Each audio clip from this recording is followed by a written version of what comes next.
We now bring you a talk by the eminent East Pakistani scholar, Dr. Syed Ali Ashraf, head of the Department of English, University of Karachi, in our new series of personality talks.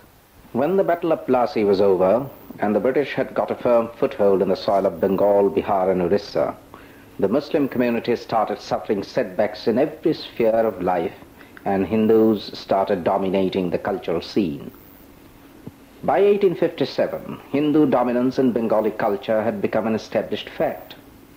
In political and economic fields, and in education and literature, 4 different factors helped the Hindus to acquire this preeminence. As the British had captured this kingdom from the Muslims, it was their policy to crush them politically and economically. Hindus became the agents of East India Company and earned money to become rich. Muslim Faujdars lost their property. As they were the upper class in society suffered a setback. The next group, the group of zamindars, were both Muslims and Hindus. Their naibs or managers used to be mainly Hindus. And as they were not accustomed to sunset regulations, their property used to get auctioned for non-payment of taxes before sunset, and the Hindu naibs used to buy them in the name of some third party. By the time the permanent settlement came, some of the big Muslim landlords had become bankrupt.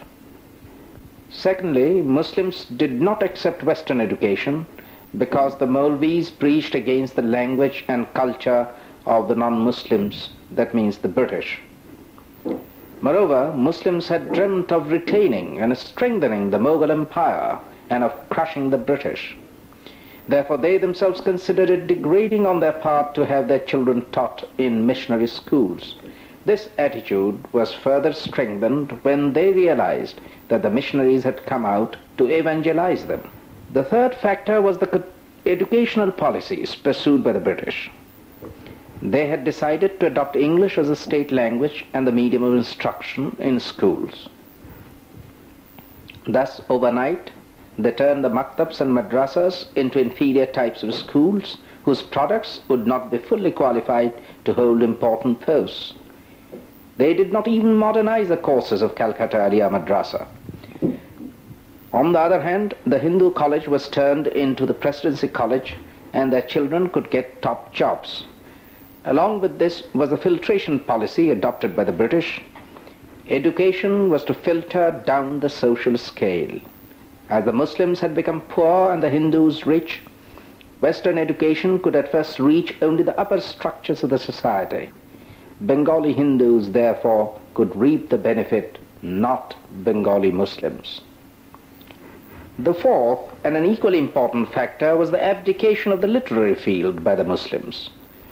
Upper-class Muslims confined their literary activity within the spheres of Persian, Arabic, and religious literatures.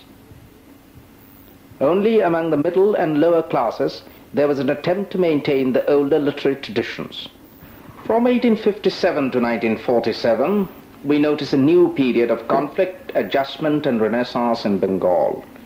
Hindu zamindars and businessmen retained their supremacy, but a new awakening had dawned among the Muslims, and a revaluation as well as a rejuvenation of their own culture had already started.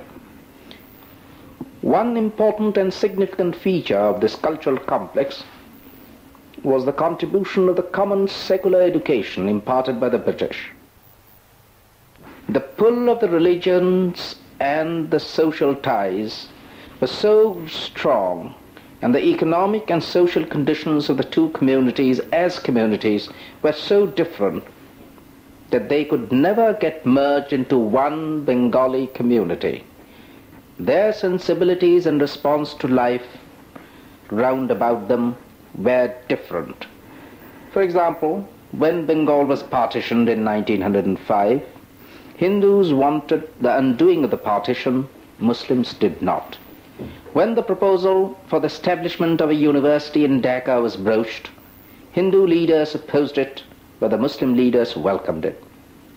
When the Khilafat movement started, there was such a resurgence of religious feeling and also a hankering for the revival of Muslim glory that a poet like Nazrul Islam started singing songs of Muslim glory and, like Iqbal, looked back on the past and looked forward to a new victory. When the Pakistan Resolution was passed in 1940, there was a spontaneous upsurge among the Muslims of Bengal.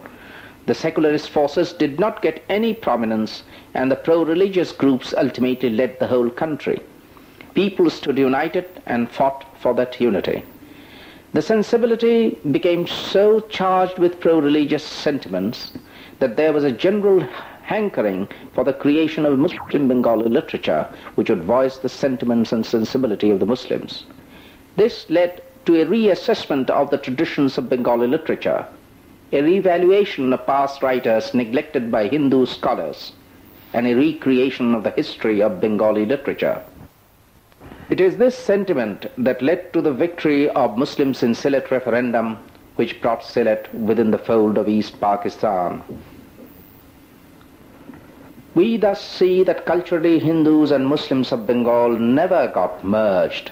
Even when the Hindus were wearing Muslim dress or learning Persian, they were retaining their separate identity. And even when the Muslims and Hindus were both imitating or getting influenced by the West, they maintained their separate identity. You've been listening to a talk by the eminent East Pakistani scholar, Dr. Syed Ali Ashraf, head of the Department of English, University of Karachi, in our new series of personality talks.